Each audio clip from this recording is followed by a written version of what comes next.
दोस्तों मेरे चैनल से जुड़ने के लिए सब्सक्राइब ऑप्शन पर क्लिक कीजिए और अगर आप चाहते हैं कि वीडियो अपलोड होते ही आपके पास आए तो बेल आइकन को प्रेस कीजिए। नमस्कार दोस्तों स्वागत है आपका मेरे YouTube channel astrology with Lalit में।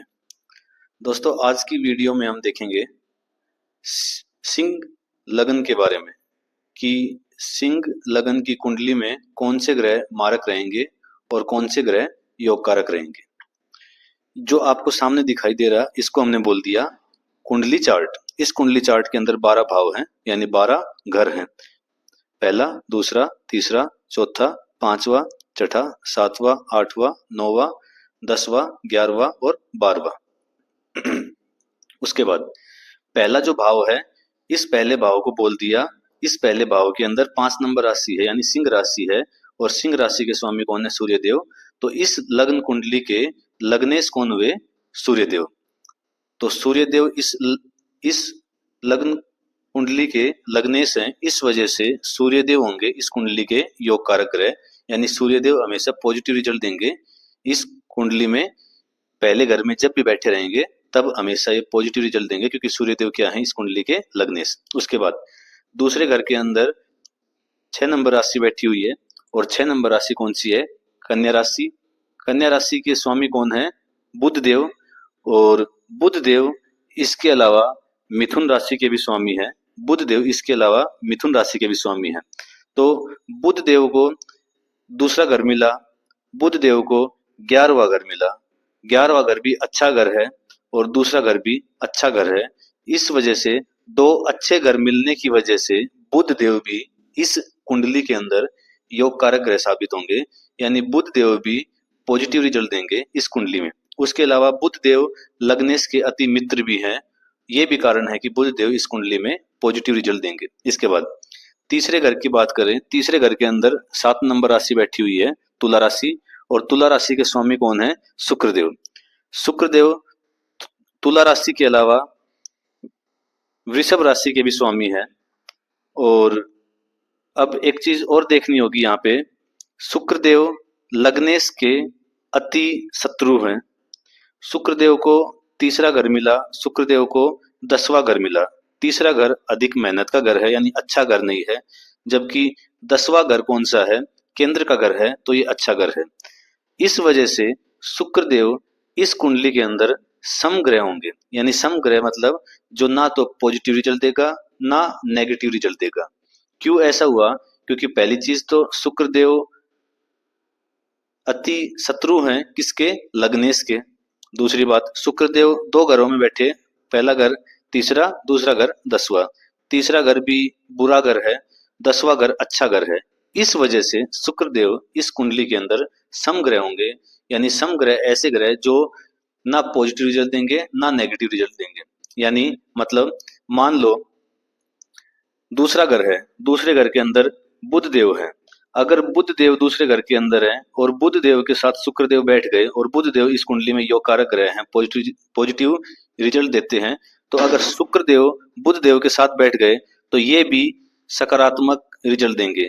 लेकिन अगर शुक्रदेव किसी ऐसे ग्रह के साथ बैठ गए जो उस कुंडली में नकारात्मक रिजल्ट देता है तो शुक्रदेव भी उस कुंडली में नकारात्मक रिजल्ट देंगे। यानी मारक के साथ बैठ गए शुक्रदेव तो नेगेटिव रिजल्ट, और योग कारक ग्रह के साथ बैठ गए शुक्रदेव तो पॉजिटिव रिजल्ट। इसी कारण से शुक्रदेव को हमने इस कुंडली में समग्रह की लिस्ट के अंदर डाल दिया। उसके बाद चौथे भाव के अंदर 8 नंबर की राशि है वृश्चिक राशि और वृश्चिक राशि के स्वामी कौन है? मंगलदेव। तो मंगलदेव एक तो चौथे भाव में मिलेंगे, दूसरा मंगलदेव आपको 9वें भाव में मिलेंगे क्योंकि पहली राशि कौन सी है? मेष, और मेष के भी स्वामी कौन है? मंगलदेव। तो मंगलदेव चौथे भाव में, मंगलदेव 9वें भाव में। चौथा भाव केंद्र का भाव, 9वां भाव त्रिकोण का भाव। इसके अलावा मंगल देव सूर्य के अति मित्र हैं। इस कारण से मंगल देव इस कुंडली में अति योग कारक ग्रह होंगे। क्यों? क्योंकि एक तो अति मित्र हैं, उसके अलावा मंगल देव दो घर में बैठे, चौथा घर और 9वां घर, और एक केंद्र का घर है और एक त्रिकोण का, यानी दोनों अच्छे घर हैं। इस वजह से मंगल देव इस कुंडली में अति योग कारक ग्रह साबित हुए। उसके बाद पांचवें भाव के अंदर, पांचवें भाव के अंदर 9 नंबर राशि है धनु राशि और धनु राशि के स्वामी कौन है? बृहस्पति। तो बृहस्पति देव एक तो 9 नंबर राशि में मिलेंगे आपको, उसके अलावा एक 12 नंबर राशि के अंदर भी मिलेंगे। 12 नंबर राशि कौन सी है? मीन राशि। तो यानी एक 5 नंबर भाव में बृहस्पति देव बैठे, एक 8 नंबर भाव के अंदर बृहस्पति देव बैठे। इसके अलावा बृहस्पति देव लग्नेश के अति मित्र हैं। बृहस्पति देव को एक त्रिकोण मिला, लेकिन जो एक घर मिला बृहस्पति देव को, 8वां घर, ये बुरा घर है। लेकिन फिर भी बृहस्पति देव क्या होंगे? योग कारक ग्रह होंगे। क्यों? क्योंकि उसको एक घर त्रिकोण में मिला। और बृहस्पति देव क्या है? अति मित्र हैं किसके? लग्नेश के। और लग्नेश कौन है? सूर्य देव। इस कारण से बृहस्पति देव भी क्या होंगे इस कुंडली में?